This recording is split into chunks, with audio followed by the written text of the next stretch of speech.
नमस्कार। आज हम बात करेंगे नरेश मीणा की, जिसने देवली उनियारा से निर्दलीय ताल ठोककर बीजेपी कांग्रेस के नाक में दम कर रखा है। नरेश मीणा ने हाल में रविंद्र सिंह भाटी को लेकर बड़ा बयान दिया, जिसके बाद राजस्थान की राजनीति में घमासान मच गया है। तो चलिए जानते हैं असल में ये माजरा क्या है। कौन कहता है आसमान में छेद नहीं हो सकता? नरेश मीणा ने देवली उनियारा में ऐसा पत्थर मारा है कि बीजेपी और कांग्रेस के वोट बैंक को सफा चट कर गए हैं। देवली उनियारा के बच्चों को नरेश मीणा के नाम का खुमार इस कदर चढ़ा हुआ है कि सिर में कटिंग कराकर नरेश मीणा का नाम लिखवा डाला है। देवली उनियारा की जनता ने इस बार गन्ने की खेती करने का मन बना लिया है। देवली उनियारा की जनता का प्यार, प्रेम ये दर्शाता है कि नरेश मीणा की एक तरफा जीत होने वाली है। देवली उनियारा के किसानों ने किसान के बेटे को जिताने का संकल्प ले लिया है। देवली उनियारा में युवा हाथ उठाकर भाई नरेश मीणा को समर्थन देने की अपील कर रहे हैं। वहीं नरेश मीणा की सभा में देवली उनियारा के किसान देवली उनियारा के मौजूदा कांग्रेस सांसद हरीश मीणा को चोर बता रहे हैं।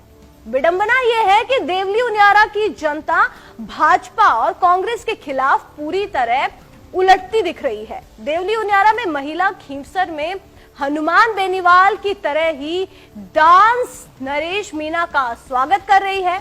इस माहौल को देखकर साफ हो रहा है कि नरेश मीणा ने देवली उनियारा में कांग्रेस बीजेपी के आसमान में छेद कर दिया है। देवली उनियारा के किसानों ने इस बार गन्ना उगाने की तैयारी कर ली है। देवली उनियारा का चुनाव देखकर लग रहा है कि पैसा कमाने से ज्यादा जरूरी है प्यार कमाना। देवली उनियारा की जनता साफ साफ कह रही है कि पिछले 15 साल से हरीश मीणा और राजेंद्र मीणा उनकी समस्याओं का समाधान नहीं निकाल पाए हैं। अब तक देवली उनियारा की जनता ने पार्टियों को वोट दिया था, लेकिन लगता है इस बार निर्दलीय को वोट करने की ठान रखी है। नरेश मीणा ने कांग्रेस की पोल खोलते हुए कहा कि 2008 में मुझे कहा गया था कि आप कांग्रेस ज्वाइन कर लो, आपको हम टिकट देंगे। पार्टी ज्वाइन करवा के मेरी जात बिगाड़ कर और फिर भूल गए।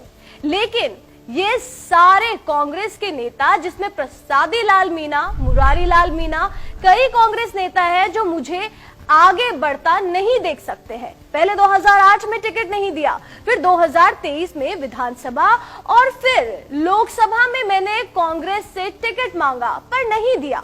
जबकि अशोक गहलोत, गोविंद सिंह डोटासरा, सचिन पायलट सहित आलाकमान मुझे टिकट देना चाहता था, लेकिन हरीश मीणा ने मुझे देवली उनियारा से राजपाट छीन जाने के डर से टिकट नहीं देने दिया। मुझे लग गया है कि ऐसे नेता जब तक कांग्रेस में है, मुझे 2028 में भी मौका नहीं मिलेगा। इसके बाद मैंने हनुमान बेनीवाल, रविंद्र भाटी से बात की। उन्होंने मुझे चुनाव लड़ने की सलाह दी, तब जाकर मैंने निर्दलीय चुनाव लड़ने की ठानी। नरेश मीणा ने रविंद्र भाटी को लेकर बड़ा बयान देते हुए कहा कि भाटी आज युवाओं का यूथ आइकॉन है, लेकिन उनके साथ भी ऐसा ही हुआ जैसा अब मेरे साथ हुआ है। मुझे याद है कि एक बार रविंद्र सिंह भाटी ने युवा छात्रों के मुद्दों पर विधानसभा के घेराव का ऐलान किया था, तो बीजेपी में बैठे बड़े राजपूत नेताओं ने उनके आंदोलन को कुचलने की भरसक कोशिश की थी। हालांकि अभी मैं उनके नाम नहीं बताऊंगा, क्योंकि मैं सबको दुश्मन बना लूंगा तो सब मिलकर मुझे देवली उनियारा में चुनाव हराने आ जाएंगे। भले ही मुझे राजनीति का अनुभव कम है, लेकिन मुझे राजस्थान के सारे नेताओं की पोल पट्टी का पता है। रविंद्र भाटी के साथ भी बीजेपी ने वैसा किया था जैसा कांग्रेस ने मेरे साथ किया है। भाटी भाई को पहले बीजेपी ने ज्वाइन करा लिया और फिर उनकी टिकट काट दी, ठीक मेरी तरह। इसलिए उन्होंने मेरे दुख का उन्हें एहसास है, वो समझ सकते हैं कि मेरे ऊपर क्या गुजर रही है। सचिन पायलट भी एक यूथ लीडर है जिससे पूरी कांग्रेस डरती है, यहाँ तक कि अशोक गहलोत साहब भी को उनसे डर लगता है।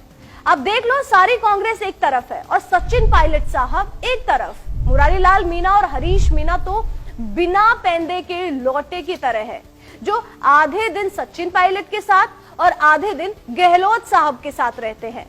ये किसी एक के सगे नहीं है। जो इंसान सगे भाई का नहीं हुआ, वो किसी का क्या हो सकता है। लेकिन मुझे मेरी मेहनत और मेरे साथी छात्र नेताओं पर पूरा विश्वास है कि 10 नवंबर आते आते देवली उनियारा में एक तरफ माहौल हो जाएगा। नरेश मीणा का कहना है कि देवली उनियारा में किसी की टक्कर नहीं होगी, एक तरफा वो चुनाव जीत जाएंगे।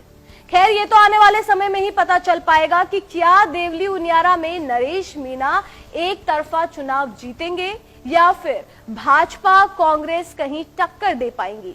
तब तक के लिए आप बने रहिए मॉर्निंग न्यूज इंडिया के साथ। चैनल सब्सक्राइब नहीं किया तो कर ले, शेयर और कमेंट करना ना भूले। धन्यवाद।